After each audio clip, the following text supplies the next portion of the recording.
Hi friends, இப்போ நம்ம பார்க்க போகிறது தானியேலும் சிங்கக்கபியும். எப்பவும் போல் நான் என்ன பண்ணியிருக்கேன்னு பார்த்தீங்கன்னா 3 பிரிண்டபிள் எடுத்திருக்கேன். லயனு, அப்புறம் ஒரு தானியல் உள்ள ப்ரேயர் பண்ணிகிட்ருக்கிற மாதிரி எல்லாத்தையுமே நம்ம எப்போவும் கார்ட்போர்டில் ஒட்டி செக்யூர் பண்ணுற மாதிரி நான் கட் பண்ணி அவ்வளோத்தையும் நான் நீட்டாக எடுத்து வச்சுருக்கேன்.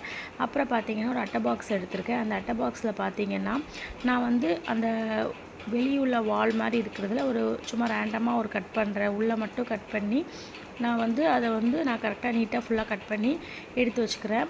இதை வந்து நான் இன்னும் கொஞ்சம் நல்லா அப்படிங்கிறதுக்காக என்ன பண்ணியிருக்கேன்னா அதாவது இந்த வால் ஸ்டிக்கர் இருக்குது பார்த்தீங்களா, அதில் வந்து செவுறு மாதிரி இருக்கிற பிரிண்டபிள் மீஷோவில் ஆர்டர் போட்டு நான் வாங்கி அதையும் ஒட்டிட்டு அது வெளியே வரக்கூடாதுங்கிறதுக்காக நான் வந்து செலோ டைப் போட்டு அதையும் நல்லா செக்யூர் பண்ணி எடுத்து வச்சுருக்கேன். நம்ம எடுத்த பிரிண்டபிள் பார்த்திங்கன்னா உள்ளே பேக் சைடு ஒட்டுறதுக்காக நான் அதை எடுத்திருக்கேன். அது பார்த்திங்கன்னா லயன் சிங்கக்கபி மாதிரி அந்த ஒரு பேக்ரவுண்டு இருக்கிறதுக்காக அதை எடுத்து நான் என்ன பண்ணியிருக்கேன்னா அந்த உள்ள வாலில் வந்து நான் ஒட்டியிருக்கேன்.